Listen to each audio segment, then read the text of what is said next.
Welcome to Author Promotion Show. And again, very happy and glad to start this episode with you. That's the first episode of Author Promotion Live. By this time, we had pre-recorded video, but my purpose was having you here, and everybody can have their comments because I see my audience really wish to connect with my interviewees. So I said it's better I have it live so we have more interaction together and we can learn from each other. And I know many of you are authors and wish to be a published author or already an author. So today we have Dr. Cindy. I try to remember her last name, Dr. Cindy Childress, and she's doing ghostwriting. So whoever wish to publish her book but doesn't know how to write the book, then she can help. She can also help you to get the bestseller status. I know there are lots of tricky parts to get the bestseller status, especially in Amazon.com. And she's not only a ghostwriter, she's also book editor for entrepreneurs. And her um, business communication, with her business, actually, she took bronze for most innovative company of the year 2020, the Stevie Awards for women in business. I'm very happy to have you here. I know we are connected to so many authors and they can use your information and they see how you can help them. And, we have a really great resource today. So if you have any comments, if you need any help, she's here to help you. Hi, Cindy. Hello. Thank you so much for having me here. Yes, thank you for being here. So, Cindy, Oh, my kitty cat. wow, look at your cat. That's Principessa. I love it. Oh, cats usually are very silent. They don't Yeah, make noises. Yeah. she won't. Yeah. So, Cindy, how did you become ghostwriter?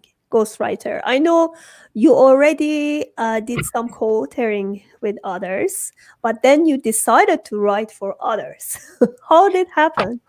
Yes, I had started a copywriting business actually, and I also did content writing. So, writing SEO rich blogs and that kind of thing.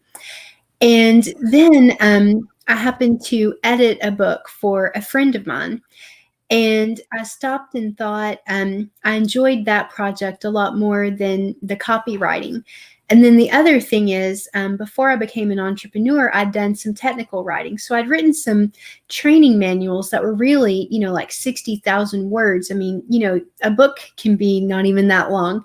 And so when I edited that book, I felt like even though I made it much better, if I had been there from the start and planned out the whole thing, I could have made it even better than I was able to in my role as editor.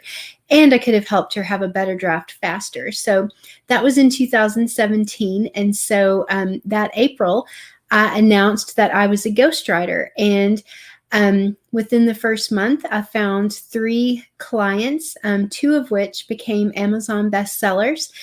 And my ghostwriting career was born. Wow, beautiful. And I see some of your authors could go on stage, right? TEDx and other stages. That's beautiful.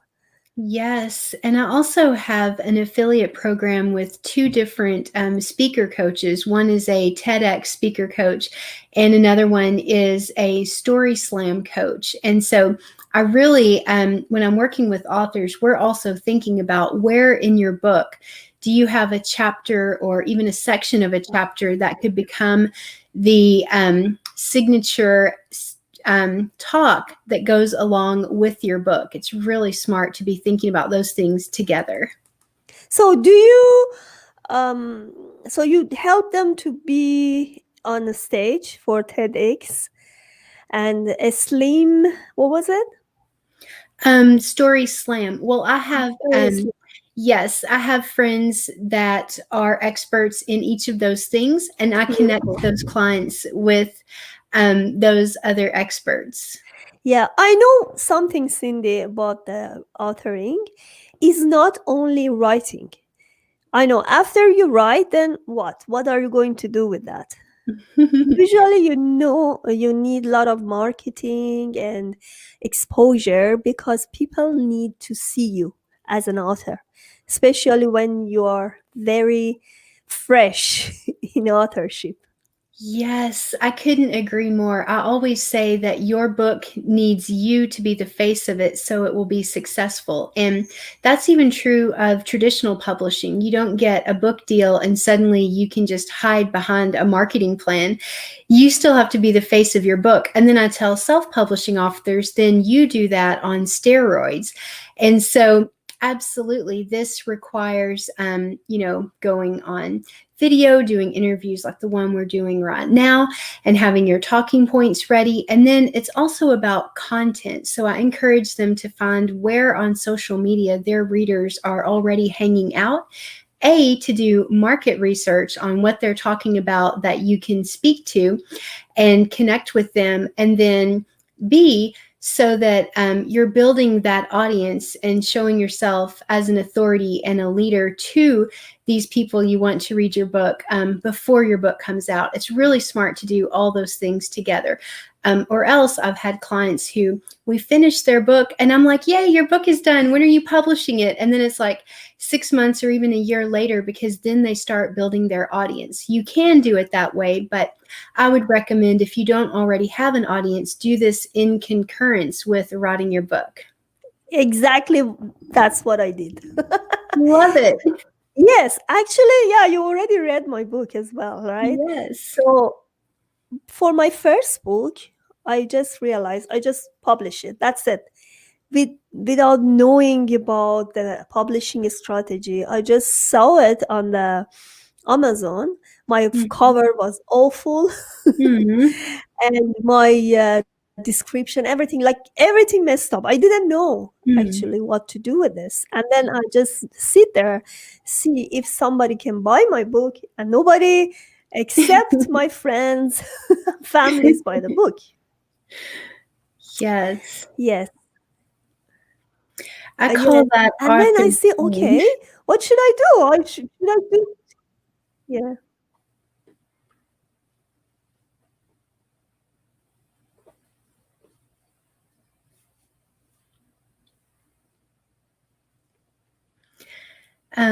Is the screen frozen?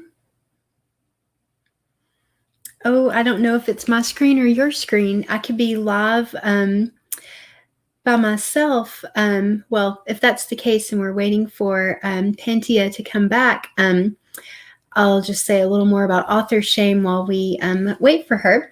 So, author shame is what happens when you do not have a marketing plan and you haven't built an audience for your book, and you haven't written a book that was targeted to specific readers, because then it's very common that when you launch that book, you are launching to crickets, because nobody was expecting your book and they didn't want it, and so they don't know about it, and then therefore it could sell very little, and then you don't get people to review your book, and then there you are feeling like it was a waste of time, or even a waste of the money that you may have invested in the project. And I never want people to feel that way. If you're working on a book, whether it's with me or even on your own, I want you to feel when you finish the project and put it out there that you achieved the goals that you set out to do. And a lot of that is best choreographed around a specific plan. And it looks like Pantia has disappeared, so I'm sure she's going to come back really soon. And in the meantime, I'll just try to keep this conversation flow going and hope that it is resonating with someone. I do notice that there is the chat here available. There she is. Yeah, Hey. well, sorry. I don't know what's happening here. Never happened. Oh, no, it's Oh, fun. I just kept okay. chatting about author shame. Yeah. Thank you so much. You already continued. Thank you so much. All right. Well, what did you say? Sure. I said that the problem that you faced when you haven't been building an audience and maybe you didn't write your book with a particular audience in mind, then what happens when you launch the book is nobody was expecting it. They're not looking forward to it. They don't know about it. So then nobody buys it, nobody reviews it, and then you could feel like it was not a good use of your time and resources. Yeah. You don't want to happen.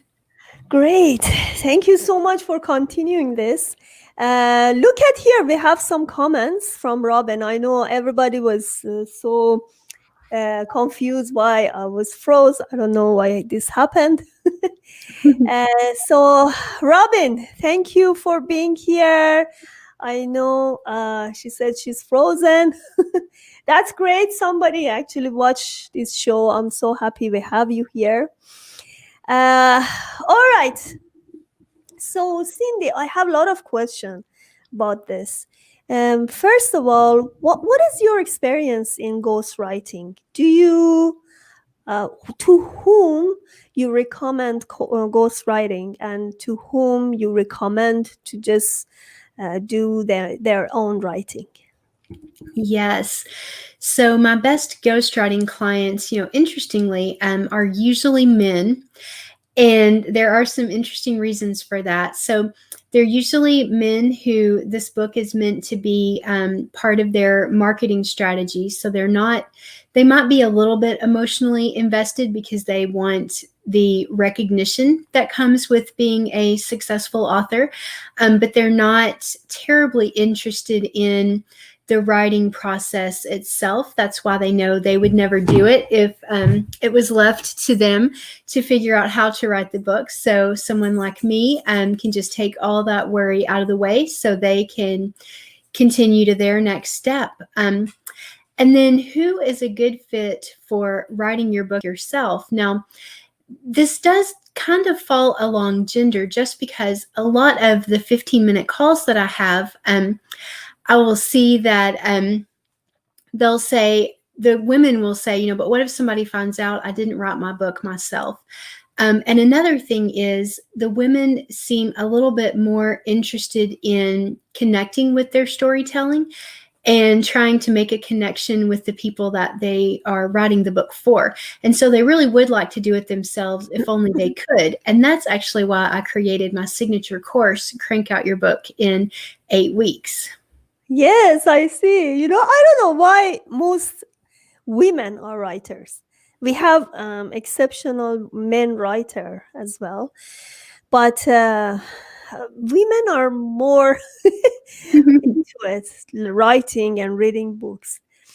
So tell me about the difference between self-publishing and traditional publishing. I know myself, I never done traditional. I always done self-publishing. That's why I'm asking. Because I guess I never went to that road because I was thinking maybe, I don't know, it's too much. You have to find a publisher. You have to do lots of marketing yourself as well. So I don't know, because I haven't gone there. What's the difference? Do you recommend self-publishing or traditional publishing? This is a super question, and it really depends on what your goals are and the current size of your audience. So, if you have an audience, an engaged audience in the high 5 figures or 6 figures, then you may be a good candidate for a traditional book deal. And I'm particularly talking about nonfiction authors. So for fiction, the size of your audience is less of a concern usually. It's always a bonus if you have one, but that's but for nonfiction, if you don't have in the high 6 figures, the lowest number I've ever heard a book agent say was 30,000, but that would be a special case. Like if you only had 30,000, they'd have to be really engaged and it would have to be a very niche book. And that's because these traditional publishers are generally looking for somebody with an audience size such that they feel confident they could sell, 10 to 20,000 books. And when you don't have that audience size, it's very unlikely that you will find a nonfiction book deal. Not impossible. There are boutique publishers that may have smaller audiences themselves where there's a smaller print run that could still be successful for them. And that's something that you would have to research. Just look in the publishing information in the front of the book, select the one that you want to write that are similar to yours and see where the publisher is. Google them, find out what the process is. Usually they'll only accept agented submissions, which means you need a book agent first. Occasionally for some more boutique presses, they may allow direct author submissions, and then just look at everything they list that they ask for a submission. Sometimes they want the whole manuscript. Sometimes they just want a query letter and a synopsis, maybe a marketing plan, that kind of thing. Just find out what they need and do it. Also, expect that this process will take at least 2 years from getting an agent to your book being released, and it can change all the time. You can even get an agent, and then if they're not able to sell your book to a publisher, you may be under contract with them for 2 years, and then the contract ends and your book reverts back to you, and you still don't have a book. Oh my goodness, that's too much process. For a lot of people it is. And I like to educate my clients because a lot of people, when they come to me, they don't know which one is appropriate for them. And I do have someone I'm working with right now on her submission materials for agent queries because she does have a big audience. So it is reasonable that might be a path for her. But I'm a big fan of self-publishing because it is way more democratic. You don't have a bunch of people that can tell you no. And today is Martin Luther King Day. And I'll say, particularly for getting more voices from people of color or from diverse experiences out there, it can be harder to get through the traditional publishing machine. But for the self-publishing machine, you are the one who tells yourself, yes, I'm doing it. My voice needs to be heard. I am putting my story out there, and then do it and, market it. And so, I love it because it can happen much more quickly. And also you can be successful with a much smaller audience because for nonfiction, this is true even of traditional publishing. Most nonfiction authors do not pay their bills and their mortgage and all that from their book sales. They do something else. If you look at the back of the book, they're a professor or a teacher. They have another business. They're a consultant. There's something else. So when you don't even think of any notions that this is going to be your ticket, what you do is you look at this is a way to bring more people to the offer after the book. And that is where you turn your readers into clients and customers so that your nonfiction book is a great use of your time and it's perfectly lucrative to you, whereas maybe it wouldn't have been to a publisher that's not selling your course or selling your consulting. That's your business. Actually, for my own book, for the first one, I see you need to have your readers with you. So sometimes when you just publish your book, and then even if you get the bestseller, that's it, done. Your book gonna be die there, like because you cannot be up there all the time. If you want to be bestseller all the time, or just break the Amazon chart, this kind of thing, so you need a lot of marketing. And another way is to have an audience, big audience, and consistent program that you can actually advertise your book, or somehow this book is useful for that audience. So let's say I check so many books these days. One of them, I like it. It starts with egg. That's in my niche, fertility. And I was wondering how this book is bestseller all the time, because are they doing marketing? What are they doing? The point with the health book like in my field right now, because my first one was not health issue related. This one is health. And then I just realized Amazon rejected my ad 4 times. So it's Mm. not easy. Just as warning, if you have some book which is uh, actually recommending a, a treatment or cure, is not really easy to do the advertising in Amazon, because you have a specific clients with treatment and recommendations. Is not going to work in Amazon unless you just do it, the advertisement, you do it outside the Amazon. Even with that, it is not really worth to just pay for advertising all the time. Then I realized, okay, this book, it starts with A. How come they are always bestseller? Then I realized she didn't use the self-publishing. She used the traditional publishing. They have their own platforms to publish, to actually advertise the book. She has a big audience in Facebook. So that's why she has a business behind the scene. So everybody knows her book, and it's a useful book, of course, but it's not only being useful, because there are lots of great books in Amazon. They are not seen. People can't see them Mhm. because they are not up there all the time. They are not in Amazon chart. They cannot do the marketing all the time. So what is your own suggestion for these authors?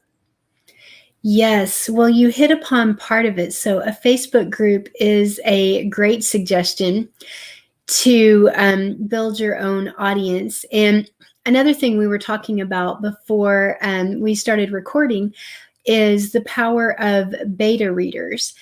And one of my clients was on the top 100 on barnesandnoble.com in real estate and finance for 10 months. And you don't do that by just having your book free on one day and having all your friends and family buy it that day. That's a great way to be a bestseller on Amazon and, pick some categories that are not too competitive. And it's worth doing because then you can call yourself a bestseller. So do that. But don't stop there, as Pantia said, because otherwise your book stops there. So what he did is get a critical mass of people to buy his book and review his book. And another thing he did is something that some traditional publishers do, where you have your book selling on more than one platform. So if your book, you can ask someone to carry your book in a store so that it's checking out with a barcode. And those of you, really, I would say anywhere in the world, there will be bookstores where you can ask them to carry your book on consignment. And Barnes & Noble, by the way, is just recently starting new local outreach. And so they've become newly interested in some local, carrying some books of local authors that may be self-published. And I'm sorry, I'm about to get off topic, but one more thing before I stop where I'm going here. When you do, if you want to pursue that, it's important not to use Kindle Direct or CreateSpace Publishing. You are going to want to have your book produced on Ingram Spark or Lulu.com. There's a lot of other places to go, but if you're exclusively publishing on Amazon, then those opportunities are not going to be available for those books. And I think I'm almost off topic here, so I'm going to let you chime in. Yeah, actually, I'm gonna add something here because I've done both. For my Everybody asks me, why don't you do it? Why don't you have the print version in Amazon yet? I tell you why. Because my experience says it's okay to have the Kindle one on Amazon, so you can actually sell it there Mhm. and be bestseller, right? Yes. But for your print version, I don't recommend Amazon, because then you're going to be exclusive there. There is an option there. It's called distributors. So external distributors shouldn't access to your Amazon account, I mean your book, because then you cannot sell your book in libraries. That's the that's the thing. You will know it after experiencing this with Amazon. Not everybody know it. Yeah. So because I couldn't do this for my first book, for my Mm. second book, because my second book was awesome. I had lots of reviews on it and I worked hard on it, but still I couldn't do it because it was not in Ingram Spark. This time I put it in Mhm. Ingram, so I will publish it, publish the print version there. But I have another question here, Mhm. even for my own curiosity. Sure, please. You can have, I know for audio version, Audible is there, Audacity. I can actually add it in there, which is okay. But you can have the hardcover and the print version. So Mhm. this you can have different ISBN for different versions of your book, right? So I was thinking maybe you can have the print version in Amazon is still there, but still you can have your book in Ingram, in libraries, in hardcover. Can we do this? Do you recommend Um, this? that's an interesting question. So I've not had a client who has done that. However, you are correct. The USBN number and the barcode are going to be exclusive to wherever you have put your book for sale. So if you use one ISBN and barcode on Amazon for a paperback copy, and another one on Ingram Spark for a hardback copy, I don't think that there would be any problem with that. I think it might be a little bit of extra time because you're going to have to build it out on both platforms. But really, it should be the same information that you're entering and just a matter of pasting it in. So it's possible. So we can do this. It's possible. So don't worry. But uh, I know with did you have any clients did the hardcover? Yes, I actually recommend that everybody do the hardcover because it doesn't cost that much extra money. You do need you need an additional ISBN barcode, and your book cover designer will have to, and your book formatter will have to create two different versions for the different sizes of the hardcover versus the paperback. But that's not very much expense because really for them, that's just a matter of clicking some buttons to change some dimensions. So they just need you to give them the dimensions and then they can create it without much difficulty. And then the benefit is, it looks more prestigious to have a hard cover because in traditional publishing, they will only give you a hard cover if there's an anticipation of a lot of sales. Because what they'll do is release the hardcover first and try to hit bestseller with that. And then the paperback will be released later. And Wow, so, I didn't know that. I'm sorry, go ahead. I said I didn't know that. Yeah. And so, if your book isn't released in hardcover, if you're a snob and you're traditional publishing, you will be very hurt and disappointed that they didn't give your book a hardcover. But with self publishing, you can give yourself a hardcover. Yeah, beautiful. The problem with the copy, I show you if I have mine here. Uh, I think my daughter take it. You know, I order my paperback for my last book, and the paperback they send it with Amazon. Mm. The cover was just ripped off, Oh. and that was really disappointing. I was really sad, and it didn't work. It was not worth it. Just ask them to send it over. I mean, Mm. then I was realized this time I'm not gonna do this because you work hard for your book, especially when you have a big book. Like Mhm. for lighter book is easier, but when you have something more than 150 pages, then I don't recommend just do the paperback because it needs to be protected, and especially when you do the shipment in winter, be careful because you're gonna lose it. So that's why hard cover is much more protected, and it's like as you said, give you a lot of prestige to that book. There are lots of things we can talk about, and I'm so sorry we missed it in the middle, but still, I think we're gonna add some few minutes. Mhm. If my audience have any question, Robin or anybody is here, please let me know. We can ask her.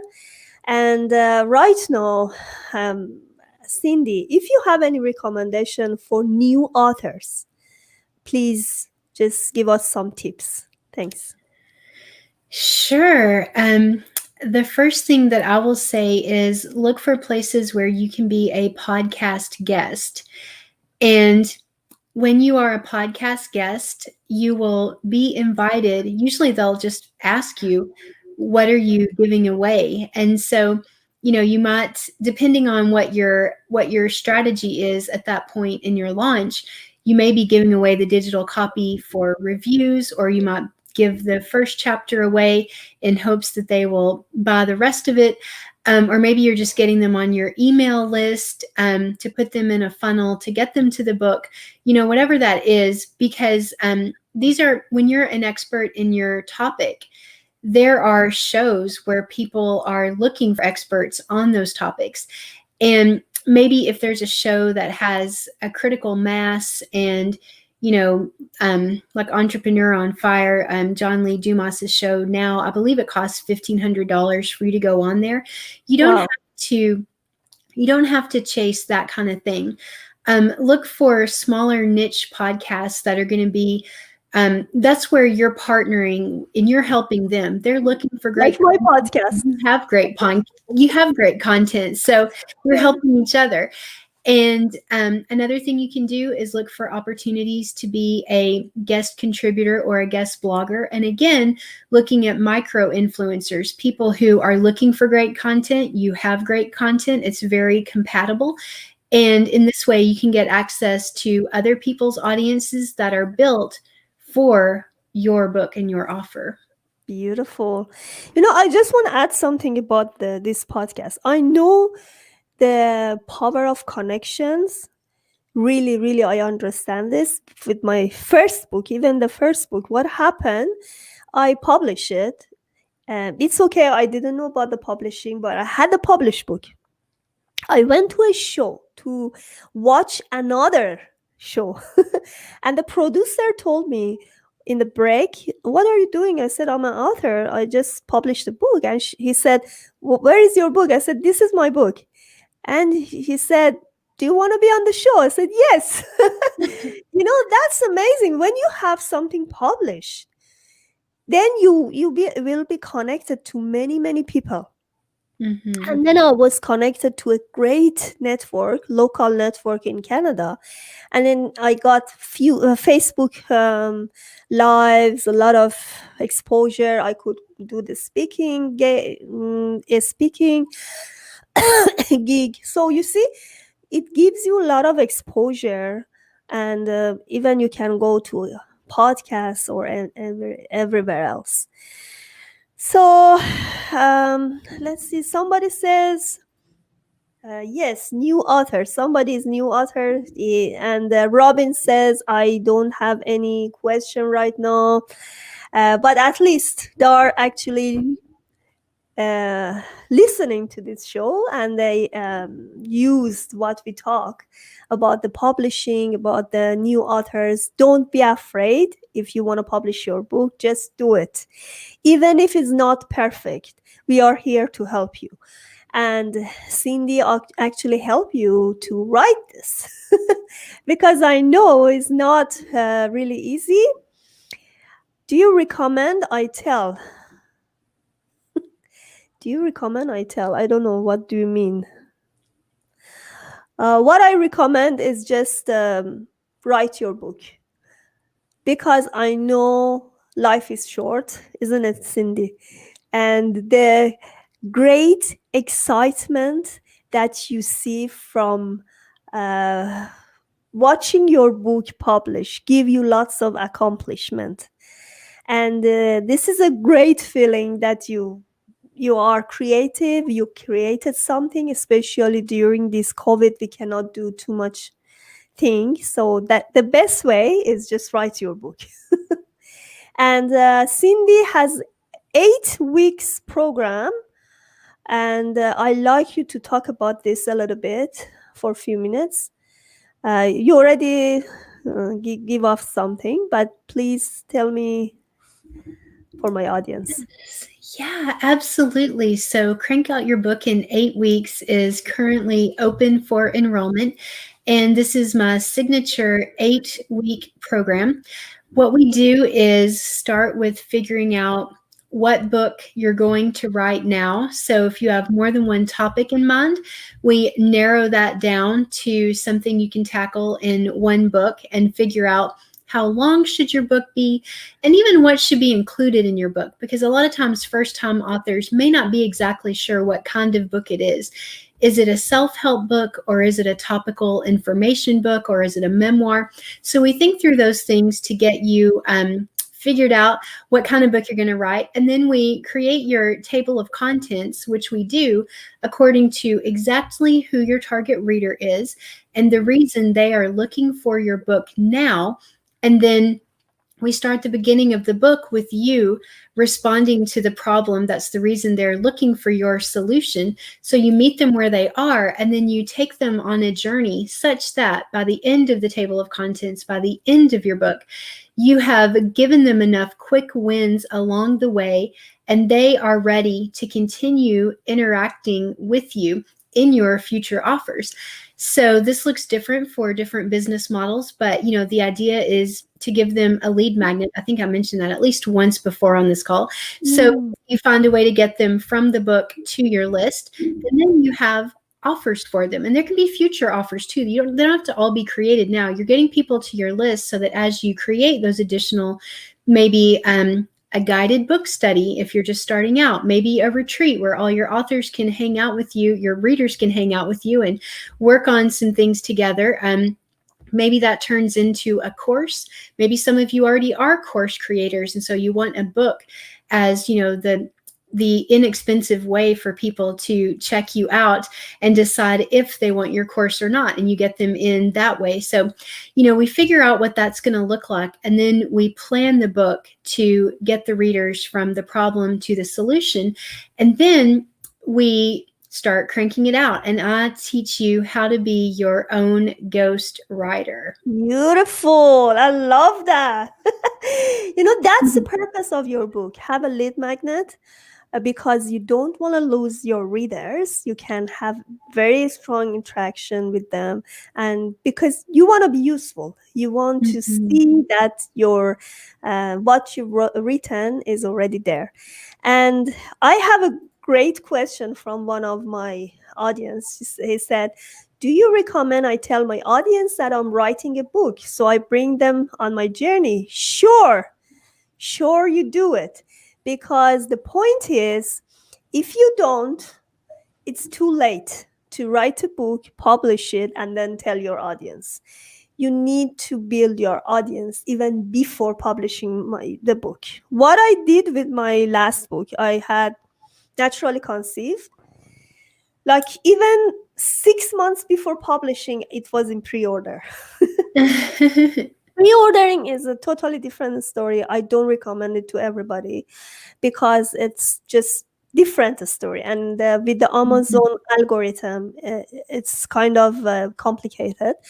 But it's good for people who already published their book. They have their audience, they have podcasts or everything that can connect to their audience. I had this opportunity, fortunately. I mean, I created this opportunity to have my audience. So even before publishing my book, I hit the bestseller in pre-order, and then I hit the bestseller after pre-order publishing. So as I said, if you want to write a book, have the audience and a business first, right? And then, as Cindy says, you can actually create a lead magnet. By the time you publish your book, you have your purpose ready. Yes, beautifully put. I couldn't agree more. And I'll say that as you bring the readers on your journey, be strategic about that. So don't let it all hang out. If this is truly the worst day in your author life, you know, package that so that you seem more confident when you go to the people that you're trying to get to follow you. So I would think strategically when you're a few months out, to say things like, oh, I'm so scared. I'm about to send my manuscript to the editor. I hope she doesn't, put it through the lawnmower or something. And then when you get your edits back, you're like, oh, I'm so excited. She gave me so many great ideas. This is going to be a lot of work, and I'd really appreciate your encouragement. And so what you're doing is you're getting people to encourage you, but you're not doing it like being whiny and complainy. And also ask their opinion. People love to give their opinion. So you can create polls. Maybe you're not sure what to cover in your book, or even if you know exactly what you're covering in your book, ask people what they want you to cover anyway, because when they give you their opinion, they're going to be invested in what you're doing. They're going to want to see it when it comes out to see if you did their idea or not. And same thing with book covers. You may already know which design you're going to go with, but go on social media and show 2, 3, or 4 and ask people to vote. You might even get surprised and change your mind when you see the votes come in. But also you're giving people another opportunity to do something that takes very little time, but makes them feel invested. And keep track. I mean, seriously, keep a spreadsheet of all those people that are liking and commenting on those posts. And that becomes people that you can reach out to when you're launching your book to ask for help. Yes, Cindy. I love it. I love this interview. I mean, you actually pointed very informative way that any new self-publisher need to know, because as you said, everybody just published their book. It's a long process. For the first time, as soon as you have more experience, that's much easier, because for me it's so easy to write a book by myself. If you have contributors, it's a different story, because then you need the feedback, which is good. I love contributing with other people as well, but then you learn what to do. If you have a table of contents, as she said, then you know exactly what is in topic. For my last book, Naturally Conceived, what I did, I started myself first. I wrote it. I structured my book. And then I said, there is something missing. I need contributors, because I'm not fertility doctor. I'm not acupuncturist. So I need a lot of inputs from them. So that's why I created my podcast. Then my book totally changed. You Wow. see, and I added more values through this interviews to my book. So you see, if you have audience, because you don't want to read your book yourself, you need audience. People should read your book. So it's great idea to actually ask them what they want, because these are the real people reading your book. And then you can customize your book based on those feedbacks and add more values. I could not agree more. That was beautifully said. Yeah. Thank you so much, Cindy. We had like 15 minutes over our time, but because they had some delay in between, I said that's fine. And I have a lot of questions, but we don't have so much time to talk about it. Thank you so much. And just want to say, what is your, oh, I have it here. I can show it here. Instagram, you can connect with her, Cindy Childress, Ph.D. Facebook, Cindy Childress. And do you have a face? Yes, and you have website, cindychildress.com. So easy. You can see it here on the screen. And her program is called Crank Out Your Book in 8 Weeks. You can find it in her website, cindychildress.com. Yes, beautiful. And it's also, if you want the quick link, you can go to bit.ly/8weeksbook.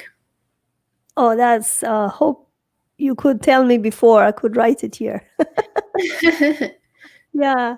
So yeah, thank you so much for being here, and thank you for all audience or listening to this. Hopefully it could help you a lot and you can start writing your book right now and enjoying seeing your book as published, which is great enjoyment, I know. Okay, thank you so much. I'm gonna end this with a great ending.